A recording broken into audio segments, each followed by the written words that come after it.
کہ بھلے ان کی تعداد بہت کم تھی، اب یعنی 10 کروڑ میں سے 500، لیکن ان کا انفلوئنس ان کی منہ سے نکلی ہوئی بات کا اثر جی علی گڑھ کے ریلوے اسٹیشن پہ انہی مولانا ابو کلام آزاد کی، میں احتیاط سے لفظ استعمال کرتا ہوں کیونکہ میرا دل نہیں چاہتا کہ میں اصل واقعہ جو ہے جو جن لفظوں میں بیان کرنا چاہیے وہ لفظ استعمال کروں. میں مختار مسعود کا جملہ عاریۃً لے لیتا ہوں. جی ان کا تھا کچھ گستاخ ہاتھ مولانا کی داڑھی تک پہنچ گئے. اچھا، یہ تہذیب انہیں قائد اعظم نے نہیں دی تھی، لیکن فرقہ وارانہ سیاست جس میں جو بلیک اینڈ وائٹ میں دیکھتی ہے، جو خود کو حق اور دوسرے کو باطل سمجھتی ہو، جو زندگی کو سیاہ و سفید میں دیکھتی ہو، جو زندگی کے معاملات سیاست کا مکالمے میں گرے کو نظر کنسیڈر ہی نہ کرتی ہو، انفارچونیٹلی یہ اس کے ناگزیر انجام ہوا کرتے ہیں. جب پاکستان بن گیا تو اگرچہ ہم اپنے بزرگوں کے بارے میں عام طور سے بہت احتیاط سے ان کے ذکر کرتے ہیں تاکہ جو اگر کہیں کوئی غلطی بھی ہوئی ہے تو وہ آئندہ نسلوں تک منتقل نہیں ہے، لیکن میں یہ آپ سے عرض کر دوں کہ ہماری پارلیمنٹ کے فلور پہ کھڑے ہو کے لیاقت علی خان نے ہندوستان میں سب سے زیادہ مستند مقبول لیڈر، ایک تو ہوتا نا اپنے منہ سے مقبول کہنے والا، خود کو مستند کا مطلب ہوتا ہے سرٹیفائڈ، اس سینس میں جس کو ووٹوں نے لوگوں نے اپنے ووٹ دے کے کہا ہو کہ یہ مقبول ہے، اور اس کا نام تھا حسین شہید سہروردی. جی جی ان کے بارے میں ایسی زبان استعمال کی جو میں دہرا نہیں سکتا. اس ملک میں جس شخص نے پاکستان کی قرارداد پیش کی، فضل الحق، انہیں غدار کہا گیا. اس ملک کے بانی کی بہن کو بھارت کی ایجنٹ کہا گیا، فاطمہ جناح کو. اس ملک کے بنانے والوں کو غدار، بدعنوان اور نااہل قرار دیا، اور کہنے والے کون تھے؟ غلام محمد، چودھری محمد علی، جہاد حسین، all bureaucrats. Later on, the banner was taken up by military. Ayub Khan being the leader، اور اس کے نیچے پروپیگنڈے کی محاذ پہ ابن الحسن اور دوسرے وہ لوگ جو پروپیگنڈے پہ تھے. ذوالفقار علی بھٹو اس بات کو اس سے بھی آگے لے گئے. ایک چوپائے کا نام دیکھیے، کا جب تک وہ صدر ہے آپ کو اس کی آئینی حیثیت سے اختلاف ہو سکتا ہے، آپ کو اس کی کارکردگی پہ اعتراض ہو سکتا ہے، لیکن جب تک وہ آپ کے ملک کا صدر ہے اس کو گالی دینا نامناسب ہے. گالی دی گئی ایوب خان کو، اور وہ گالی چلتی چلتی جو ہے وہ جو ایوب مخالف اپوزیشن تھی، اور پھر آگے چل کے جو بھٹو صاحب. جی آپ کچھ کہنا چاہ رہی ہیں؟ نہیں، مجھے اس کی ضرورت نہیں ہے، یہ آپ کے پاس ہوتا تب بھی میری رینج میں ہی ہوتا ہے. ابھی آپ نے بولا نا کہ جب کوئی اس ملک کا صدر ہو یا کسی بھی ڈیزگنیشن پر ہو تو اس سے آپ کو جتنا بھی اختلاف ہو، غیر مناسب جو الفاظ ہیں وہ نہیں استعمال کرنے چاہیے.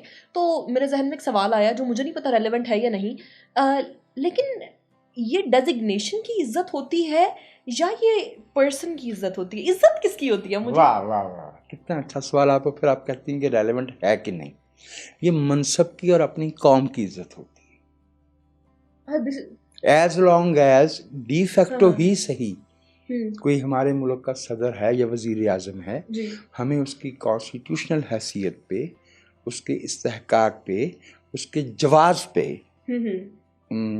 اعتراض ہو سکتا ہے، لیکن اسے جا کے جو ہے وہ دنیا میں دوسرے رہنماؤں سے بات کرنی ہے. اس نے انٹرنیشنل کمیونٹی کے ساتھ ڈی فیکٹو آ گیا نا، عدالت نے ویلڈ کر دیا نا. ہمارا سیاسی اختلاف ہے، ہم نے ایک دن کے لیے بھی ایوب خان کو اس ملک کا جائز صدر نہیں مانا، لیکن ایوب خان سے اختلاف بس اتنا کافی ہے کہ آپ نے کہا کہ ہمیں اختلاف ہے اور ہم اس کو جائز نہیں سمجھتے. گالی دینے کی کیا ضرورت ہے؟ یہ گالی جو ہے اس سے پھر کوئی محفوظ نہیں رہے گا. پھر یہ گالی it will travel, it will penetrate the collective psyche. یہ ہمارے اجتماعی مزاج میں اتر جائے گی. بالکل رائٹ. یہ واقعات چلے ہیں, اس میں سب نے اپنا اپنا حصہ ڈالا ہے, which is very unfortunate. یہاں سیاسی کارکنوں کو تخریب کار کہہ کے مارا گیا. یہاں میاں نواز شریف کبھی کبھار خود لیکن اکثر ان کے ساتھی جنہیں وہ سر ہلا کے انڈورس کرتے تھے, ناقابل اشاعت زبان استعمال کرتے تھے. اور کچھ مواقع ایسے آئے جہاں بے نظیر بھٹو نے بھی تحمل کا دامن چھوڑ دیا, بھلے اس وقت وہ ایم کیو ایم سے مخاطب ہو رہی تھیں یا نواز شریف صاحب سے, لیکن یہ مواقع آئے. چونکہ عمران خان صاحب کی جو نمود ہے جو وہ ہوئی ہی اس پولرائزیشن میں ہے جو ہمارے ملک میں بنیادی دھارا ہے, سیاسی اور غیر سیاسی. اور جو سیاسی دھارا ہے کمزور صحیح, وہ مجبور ہے کہ اپنے سیاسی ہونے کی وجہ سے کچھ جمہوری قدروں کو قائم رکھے. اور جو غیر سیاسی دھڑا ہے چونکہ وہ غیر سیاسی ہے, غیر جمہوری ہے, طاقت کے بل پہ عوام کا حق حکمرانی ضبط کرنا چاہتا ہے, تو اسے کوئی آر نہیں ہے. وہ کسی کو چور کہے, کسی کو لٹیرا کہے, کسی کے ذاتی کردار پہ حملے کرے. اس میں نے ابھی وہ بات جو حقیقت تھی اور میرے علم میں تھی, میں نے کہی کہ میاں نواز شریف اور بے نظیر بھٹو نے گاہے گاہے تحمل کا, تہذیب کا دامن چھوڑا ہے. اس کے باوجود ایک رکھ رکھاؤ اور اتنی وفاداری قائم رہی کہ دونوں نے میثاق جمہوریت پہ دستخط کیے, چارٹر آف ڈیموکریسی. جی. اور جب وہ یہ کر رہے تھے عمران خان صاحب کہاں تھے؟ جب پرویز مشرف نے اس ملک پہ قبضہ کیا عمران خان صاحب کہاں تھے؟ پرویز مشرف نے 12 اکتوبر کو قبضہ کیا تھا, ایک GAD بنی تھی جس کا آخری جلوس جو ہے وہ 6 اکتوبر کو نکلا تھا. ٹرک پہ عمران خان صاحب تھے and he was one of those جنہوں نے ویلکم کیا. بغیر کسی ذاتی عناد کے میں یہ عرض کروں کہ ملک کے دستور کو اٹھا کے کھڑکی سے باہر پھینک دیا جائے تو جو اس کی حمایت کرے وہ قابل مذمت ہے. ہماری تہذیب تو یہیں تک جانے کی اجازت دیتی ہے کہ مذمت کی جائے اور کہا جائے کہ ہم اس کو درست نہیں سمجھتے. ٹھیک ہے. میں آپ کو اب کل کا تجربہ عرض کر کے جو رات ہوا ہے میرے ساتھ, تو وہ میں اس بات کو جو ہے نا وہ ٹھکانے لگاتا ہوں. جی. میں نے تنقید کرتے ہوئے کہا کہ عمران خان صاحب at the end of the day ایک پولیٹیشین ہیں اور چنانچہ وہ قابل احترام ہیں. تو ان کو قابل احترام کہنے پہ عمران خان صاحب کے مخالفین نے اس درویش کو جن القابات سے نوازا اس سے میری رات بہت شیریں ہو گئی, میری رات بہت میٹھی ہو گئی. اور میں نے یہ سوچا کہ یہ ہیں یہ سیاسی شعور ہے جو کسی کو قابل احترام کہنے پہ بھی اعتراض کرتا ہے. یہ وہ اگر سیاسی شعور یہی ہے تو یہ ملک کے, قوم کے, جمہوریت کے حقیقی دشمنوں کو نہیں پہچان پائیں گے. ابھی یہ جو معاملہ ہے دوسرے حصے کی طرف آنا چاہ رہا ہوں. شرجیل میمن کے ساتھ لندن میں یہ ہوا. ایک صاحب نے لندن کے ایک روڈ پہ میاں نواز شریف کو 2007 میں لٹرلی جا کے جو ہے وہ ان کو مین ہینڈلنگ کرنے کی کوشش کی. یہ پاکستان میں احسن اقبال کے ساتھ ہو چکا ہے, ایسے ہی ہے. یہ نور عالم صاحب کے ساتھ ہو چکا ہے. یعنی جو سیاسی کارکن ہیں بجائے اس کے کہ وہ کسی سیاسی رہنما کو دیکھیں تو اس سے سوال کریں, اس کے کسی فعل پہ ان کے کسی پالیسی پہ اعتراض اٹھائیں, ان سے جواب طلب کریں. یہ تو ان کو جواب دے دیتے ہیں انفیکٹ. یہ جو گالی دینا ہے یہ تو صرف سیاسی بد تہذیبی میں نہیں آتا ہے, یہ تو قابل دست اندازی ہے. It is a crime. ایسی ہے نا, مریم اورنگزیب نو آموز ہیں when compared with the other leadership. بالکل. She is a lady. She is a political worker. جی. ان سے اختلاف کیا جا سکتا ہے, لیکن اختلاف کی کوئی تہذیب ہوتی ہے. یہ جو ہمارا ڈائسپورا ہے جی, اور جو یہ الگ نہیں ہے جو کچھ ہم نے اس ملک میں پچھلے 40 برس میں پیدا کیا ہے, اس کا کچھ ذکر آگے آئے گا کہ ہم نے پیدا کیا کیا ہے.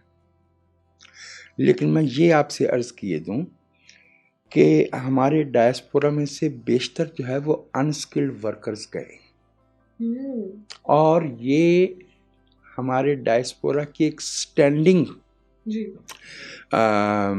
Because of lack of education mostly, and because of their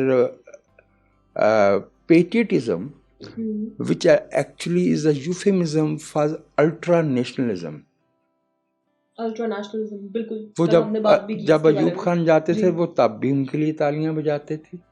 جب بھٹو صاحب پاور میں تھے تب ہمارا ڈائسپورا بھٹو صاحب کے ساتھ تھا, پھر وہ ضیاء الحق کے ساتھ تھا, پھر وہ میاں نواز شریف کے ساتھ تھا, اور اب وہ عمران خان صاحب کے ساتھ ہے. نہ تب ان کے پاس اس کے لیے کوئی ریشنل تھا نہ آج ہے. یہ ایک اندھی نفرت کی اور اس بات کی علامت ہے کہ یہ نوجوان جو ہے یہ پولیٹیکل نوانسز کو, جو نزاکتیں ہیں, جو پیچیدگیاں ہیں, جو کمپلیکسٹیز ہیں, جو اس کے ڈفرینٹ شیڈز ہیں, یہ ان کو نہیں سمجھتے, کیونکہ ہم نے ان کو اس کی تعلیم نہیں دی. ہم نے ان کو صرف یہ سکھایا ہے کہ یا تو چیزیں بلیک ہوتی ہیں یا چیزیں وائٹ ہوتی ہیں. ان کو یہ اندازہ نہیں ہے کہ ونسٹن چرچل کو اسٹالن کے ساتھ سیاست میں اتحاد کرنا پڑتا ہے, محترمہ بینظیر بھٹو کو نواز شریف کے ساتھ ایک ٹیبل پہ بیٹھنا پڑتا ہے, زرداری صاحب کو پرویز الہی کے ساتھ مل کے حکومت بنانا پڑتی ہے. اگر آپ سیاسی عمل میں ہیں تو سیاسی عمل اپنے مخالف کو ایلیمینیٹ کرنے کا نام نہیں ہے, اس کے موقف کو جو ہے وہ اس کی جو پوزیشن ہے, اس کا جو نقطہ نظر ہے, اگر آپ کو اس سے اختلاف ہے تو اسے واضح کرنے کا اور بیان کرنے کا حق ہے. جی, ابھی ہم نے تعلیم کی بات کی اور جو اگلا سوال ہم سے پوچھا گیا وہ بھی تعلیم پر ہے. سنگل نیشنل کریکولم جس کی بات کی جاتی ہے, جس کی امپلیمنٹیشن بھی کسی حد تک کی گئی ہے, آپ کے ویوز مانگے گئے ہیں اس کے اوپر کہ کیا یہ جسٹیفائڈ ہے, کیا یہ ہونا چاہیے, کیا یہ ایک پروگریسو سٹیپ ہے یا پھر نہیں؟ ایک لائن تو یہ ہے کہ میں سنگل نیشنل کریکولم کے خلاف ہوں, بھلے وہ سنگل نیشنل کریکولم کے نام سے آئے یا جو ہمارے موجودہ وزیر تعلیم ہیں تنویر حسین صاحب, انہوں نے اسے کریکولم فار پاکستان قرار دے دیا. سنگل کا لفظ سے بچنا چاہ رہے ہیں نا, تو اس کو کہتے ہیں گڑ نہ ہوئے گلگلے. اچھا, یا گڑ کھائیں اور گلگلوں سے پرہیز. بات یہ ہے کہ جب ہمارا یہ پاکستان کی قرارداد منظور ہوئی ہے 1940 میں, تو اس کے 2 بنیادی نکات تھے. 1, اقلیتوں کے حقوق, اس لیے کہ متحدہ ہندوستان میں مسلمان ایک اقلیت تھے, اور اقلیتوں کے حقوق کا تحفظ پاکستان کے مطالبے کی بنیاد میں شامل ہے. بریکٹ ڈال کے لکھیے یا سنیے کہ ہم پاکستان میں اقلیتوں کے ساتھ جو سلوک کر رہے ہیں وہ پاکستان کے بنیادی مطالبے کی مخالفت ہے, یہ اس سے متضاد ہے, متصادم ہے. 1. اور دوسرا, ہم نے پاکستان کا جب مطالبہ کیا تھا تو اس میں ایک بہت زیادہ زور جو ہے وہ ایک مضبوط مرکزی حکومت کی بجائے صوبائی حقوق تھی. جی آپ قائد اعظم کے 1927 والے 14 نکات اٹھا کے دیکھیے اور دیکھیے کہ ان میں صوبوں کے لیے کون سے حقوق مانگے گئے ہیں.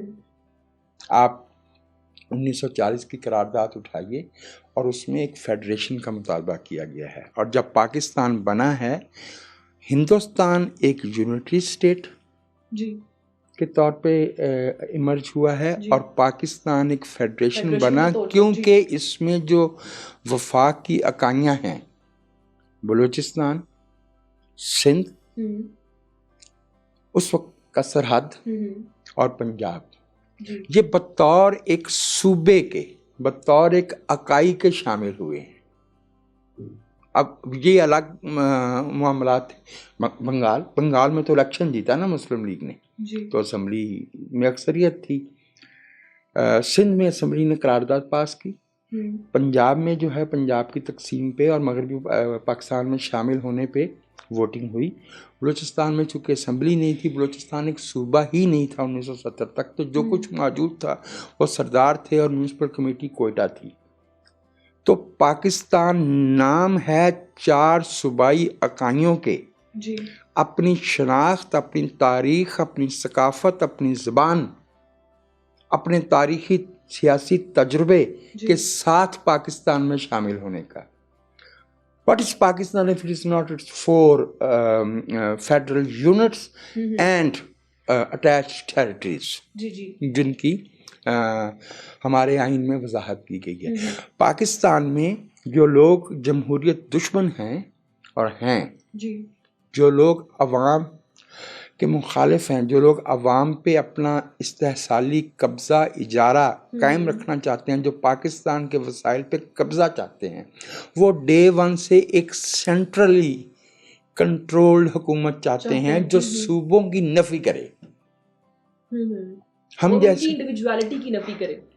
ایگزیکٹلی ہم جیسے جمہوریت نواز لوگوں کا یہ کہنا ہے کہ صوبائی جو ہماری اکائیاں ہیں، وفاق کی اکائیاں ہیں، ان کا احترام کرنے سے پاکستان مضبوط ہوتا ہے. بالکل. پاکستان کمزور ہوا ہے یا ٹوٹا ہے تو ان اکائیوں کی نفی کرنے سے. جی ثبوت آپ کو اس کا پیش کیے دیتا ہوں. جی جب پاکستان ٹوٹ گیا تو باقی رہ گئے 4 صوبے. 1973 میں ہمارا بنا آئین، بن گیا. تو وہ کیا ہے؟ وہ ہے پارلیمانی جمہوریت.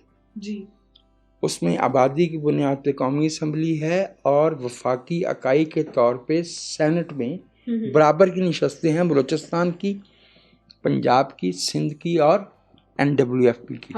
ایسے ہی ہے نا. یہ 1973 میں بنا. یہ ان لوگوں کو پسند نہیں آیا جو پاکستان کی اکائیوں کی نفی کر کے اس پہ ایک مرکزی حکومت جو بائی ڈیفینیشن آف پاکستان ایک استحصالی اور جمہوریت مخالف اور جمہور مخالف حکومت ہوگی، وہ امپوز کرنا چاہتے ہیں. 1985 میں ضیاء الحق نے 8ویں آئینی ترمیم میں 100 سے زائد شقیں بدل کے ہمارے پارلیمانی آئین کو صوبائی بنا دیا. جو صوبوں کے اختیارات ہم نے طے کیا تھا 73 میں کہ 10 سال یا 3 اسمبلیوں میں ہم صوبوں کو یہ اختیارات دے دیں گے، اور جو ڈوئل لسٹ آف سبجیکٹس ہوتی ہے نا اختیارات کی، وہ ہم ختم کر دیں گے. تو 3 اسمبلی اور 10 برس کہاں، پہلی اسمبلی اور 5.5 برس کے اندر 4.5 سال کے اندر ہم 77 لے آئے. ضیاء الحق صاحب آ گئے. تو ضیاء الحق صاحب نے ہمارے دستور کو پھر سے صدارتی کر دیا. تو ہم کوئی 14 برس اس ایفرٹ میں رہے کہ let's restore the parliamentary character of the constitution. جب ہم نے فروری 1981 میں MRD بنائی، movement for the restoration of democracy, تو اس کے 4 نکات میں سے ایک صوبائی حقوق تھا. تو ہم نے 14 برس کی محنت سے بڑی مشکل سے صدر سے کچھ اختیارات واپس لیے، مثلاً 58(2)B وغیرہ، لیکن پورا جو ہے وہ واپس نہیں لے پائے تھے. کہ پرویز مشرف تشریف لے آئے اور نومبر 2003 میں انہوں نے ایک دفعہ پھر ہمارے دستور کو صدارتی کر دیا. سیسیفس کا نام سنا ہے؟ سیسیفس جی یہ کیا ہوتا بھلا؟ میں نہیں بتاؤں گی، آپ بتائیں گے. اچھا آپ مجھے جو ہے نا وہ مکالمے میں شریک کم اور استانی زیادہ لگتی ہیں. نہیں نہیں نہیں، تم جواب دو. رول نمبر 6 رول نمبر 6 جواب دیتا ہے. جی سیسیفس گریک میتھالوجی میں ایک کریکٹر ہے جس کو دیوتاؤں نے یہ سزا دے رکھی ہے کہ وہ نیچے سے پتھر اٹھائے اور پہاڑ کی بلندی تک چڑھے، اور جب وہاں چڑھے تو وہ پتھر پھر نیچے آ گرے گا، وہ پھر نیچے آئے، پھر اٹھائے، پھر چڑھے. کہ ہمارے ملک کی ہماری جو ہے وہ سیسیفس کی آزمائش ہے کہ ہم اٹھاتے ہیں اس کو پارلیمانی جمہوریت تک لے کے آتے ہیں، وہ پھر پتھر گرا دیتے ہیں، ہم پھر ہم نے 2010 میں 18ویں آئینی ترمیم میں ایک دفعہ پھر اپنے دستور کا جو پارلیمانی تشخص ہے اسے بحال کیا، جو کچھ لوگوں کو پسند نہیں آیا جی. اور ان لوگوں کے ہم نوا عمران خان صاحب بھی ہیں. یہ وہ لوگ ہیں جو آئے روز صدارتی نظام کا شوشہ چھوڑتے ہیں، اور چونکہ تعلیم کا شعبہ چلا گیا صوبوں کے پاس، انہیں حق ہے کہ وہ جنہیں اپنا رہنما سمجھتے ہیں انہیں اپنے نصاب میں شامل کریں. ٹھیک ہے. کیا بلوچستان کے لوگوں کو اس بات کا حق نہیں کہ وہ غوث بخش بزنجو، گل خان نصیر، عبدالصمد خان اچکزئی، میر عطا اللہ مینگل، انہیں اپنے بچوں کو پڑھائیں کہ ان کی یہ کیا تاریخ ہے؟ کیا سندھ کے لوگوں کو اس بات کا حق نہیں ہے کہ وہ اپنے لوگوں کو حیدر بخش چتوئی کے بارے میں بتائیں، شاہ لطیف پڑھائیں، چچا سرمست پڑھائیں؟ کیا خیبر پختونخوا کے لوگوں کو اس بات کا حق نہیں کہ وہ اپنے بچوں کو رحمان بابا کی تعلیمات پڑھائیں، باچا خان کی تعلیمات پڑھائیں، افضل بنگش کے بارے میں بتائیں، اور بتائیں کہ بابڑا میں کیا ہوا تھا، اور بتائیں کہ قیوم خان جو ہے وہ کہاں سے آیا تھا، کس کے بہاف پہ آیا تھا، اور اس نے وہاں کے لوگوں کے ساتھ کیا کیا.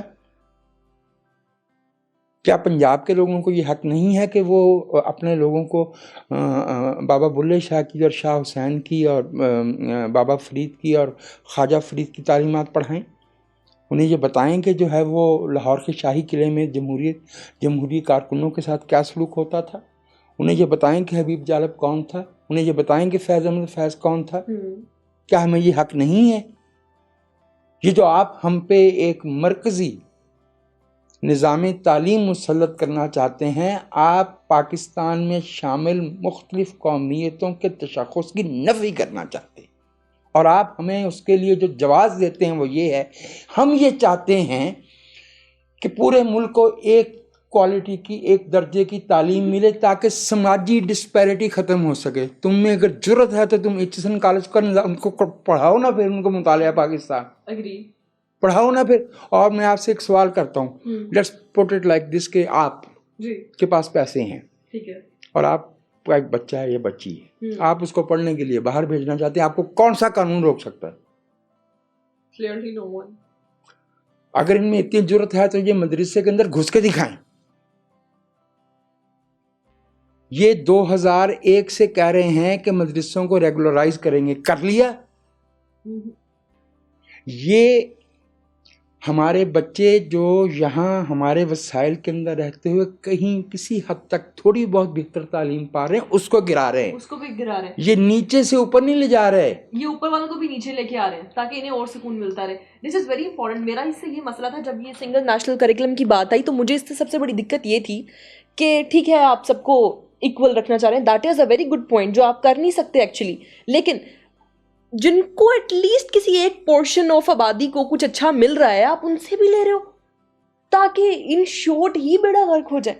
تاکہ اگر کہیں کچھ علم کی کچھ ہے کوالٹی کی ایجوکیشن کی کوئی رمق بچ گئی ہے تو اس ملک کے بیشتر عوام اس سے بھی محروم ہو جائیں، اور آپ اس جتوئی کو اور بھٹو کو اور سردار کو اور خان کو اور چودھری کو روک پائیں گے کہ وہ اپنے بچوں کو پڑھنے کے لیے آکسفورڈ اور کیمبرج بھیجے، کولمبیا اور ہارورڈ بھیجے؟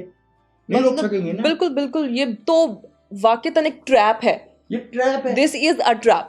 تو آپ کے پاس تو بچوں کو دینے کے لیے چار دیواری نہیں ہے. آپ کے تو بیشتر اسکولوں میں جو ہے وہ چودھری ان کی بھینسیں بندھی ہیں. آپ کے ہاں تو ٹیچر جو ہے وہ صرف تنخواہ لینے کے لیے آ رہا ہے. گوسٹ اسکولز موجود ہیں اور جو نصاب تعلیم ہے وہ بچوں کو تعلیم سے متنفر کرتا ہے. بالکل. اور یہ میرا آپ کا مشاہدہ ہے. بھئی کیا ایسی خاص بات ہے کہ یہ جو گرامر اسکول ہیں, یہ جو آپ نے لکاس بنایا ہے, یہاں پہ چھوٹے چھوٹے بچے ہنستے کھیلتے پڑھنے کے لیے جاتے ہیں, اور ہمارے بچوں میں سے ایک نے جو دونوں بازو پکڑے ہوتے ہیں اور ایک نے دونوں پاؤں پکڑے ہوتے ہیں اور اس کو گھسیٹتے ہوئے لے کے جا رہے ہیں, اس لیے کہ وہاں جو ٹیچر موجود ہے وہ مارتا ہے, وہ تشدد کرتا ہے. بالکل بالکل. وہاں جو نصاب ہے وہ اسٹوڈنٹ فرینڈلی نہیں, ایجوکیشن فرینڈلی ہے ہی نہیں, لرننگ فرینڈلی نہیں ہے, دلچسپی نہیں. یس ٹھیک ہے, irrelevant ہے ان کی زندگیوں سے. اور وہ بچے جو ہے وہ اس ماحول میں وہاں وہ سہولتیں ہی میسر نہیں ہیں. اسکول جو ہے وہ تو بچوں کے لیے ایسی جگہ ہونی چاہیے جہاں وہ یہ محسوس کریں کہ they are valuable guests of the society. Beautiful. ہم تو جو ہے نا وہ اس کو ماسٹر ولی محمد کے اور محمد حسین کے سپورٹ کر دیتے ہیں کہ دنیا بھر میں پرائمری تعلیم خواتین کو پریفر کیا جاتا ہے because they can extend the kind of kindness جو بچوں کو سینسٹیو بنانے کے لیے, ان کے اندر ایمپتھی پیدا کرنے کے لیے ضروری ہے, ان کے اندر احساس ذمہ داری پیدا کرنے کے لیے ضروری ہے. یہ جو ابتدائی تعلیم ہوتی ہے اس میں یہ ریاضی اور اردو اور انگریزی کے نمبر نہیں ہوتے, یہ بنیادی طور پہ معاشرے میں جینے کا طور طریقے سکھانے کی ضرورت ہوتی ہے. نیشنل سنگولر کریکولم سماجی برابری کے آڑ میں دراصل 18ویں آئینی ترمیم اور ہمارے جو وفاقی اکائیاں ہیں ان میں جو تنوع ہے یہ اس کی نفی کا نام ہے. بالکل. So therefore we unconditionally deny this single national curriculum. Oppose it. Okay. Softly, we oppose it. جی تو آج کے ایپیسوڈ سے اتنا ہی. اپنا بہت خیال رکھیں اور اپنی اوپینینز اور اپنے کویشچنز کمنٹ سیکشن میں شیئر ضرور کیا کیجیے. Thank you.